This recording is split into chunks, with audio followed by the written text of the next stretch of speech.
So folks, welcome to another lesson number 13, and we're gonna tackle the dreaded F major chord. So, it is very important that we learn that chord. I know there are a lot of beginners guitar courses who do not cover that chord on purpose because they feel it's too difficult. But again, this chord cannot be left out. It is part of so many songs, and leaving that chord out of this beginner's guitar course you would limit yourself unnecessarily. And therefore, for this lesson, where I will show you what you need to do in order to play the chord, and the next lesson where we will do some really fun exercises to practice the chord, I need you to stick to the program and spend a certain amount every day practicing the F major chord. Now, I do understand that you cannot for 20 minutes in a row just try to play that chord, especially in the beginning, because it requires some strength, some muscle in your fingers and in your wrist to build that chord. So I totally understand that. Therefore, in this lesson, I show you how to play the chord. And then once you understand how to play it, then you can move on to the next lesson where we do exercises. So let's get started. For the F major chord, you need to bar all the strings in the first fret with your index finger. So what that means is you will have to put your index finger across all 6 strings. Your middle finger goes on the G string in the 2nd fret. Your ring finger goes on the A string in the 3rd, and your pinky goes on the D string in the 3rd fret. So this is how the F major looks like. And the challenge here is really that you need a lot of strength on your index finger to press down all the strings at the same time. Now, what's super important here is another finger that acts behind the scenes, almost literally, because your thumb is behind the neck. And yet it plays a very important role as you wedge the neck of your guitar in between your index finger and the thumb, because you need that counter pressure from the back of your neck in order to make sure that you press down all the strings with your index finger. Okay? And I don't know whether you see that here right now. Do you see those indentations? I've been playing guitar for a long time, but I still get that when I play the F chord.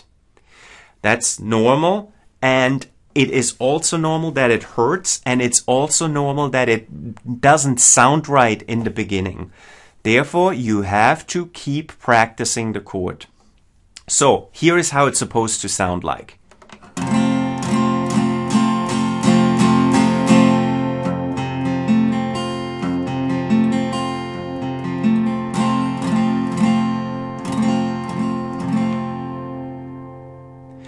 This is very likely how it sounds when you play it.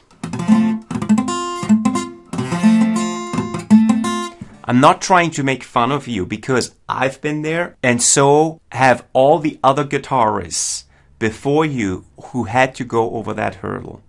Now again, the importance, the reason why this chord is so important is it is unthinkable to leave it out because it is part of so many songs.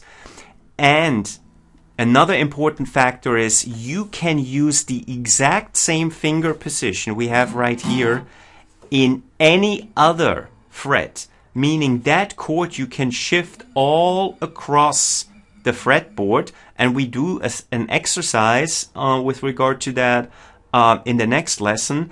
So just to give you an example, this is an F major right now. If I move that 5 frets up, I have an A major. So you see it's the same finger position, just moved up. And if I put it in the 3rd fret, I have a G major, and so forth. I can do that all across the fretboard. Now, Also, what you might have seen is a variation of that F chord when you watch other guitarists play rock songs. It's a so-called power chord. What they do is they play that F chord, but they leave the middle finger out, and they build this chord. It's a so-called power chord, or a 5. So basically an F5. And whole songs are made up of this chord, or basically that finger position shifted across the fretboard.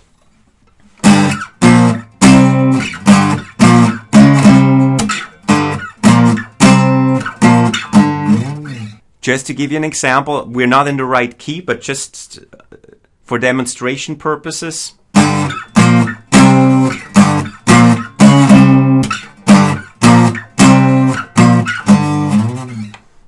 So you see, you can play whole songs with the exact same finger position, just sliding across the neck. So again, for right now, I want you just to get your fingers comfortable with the position. So do that for the next few days. Just grab your guitar, put your fingers on the strings in order to build the F chord, and then just try to play it. Try to avoid any buzzing or muting. When you hear that, then you know you don't have enough pressure. So start with doing that, and then once you think, okay, it sounds almost right, move on to the next lesson.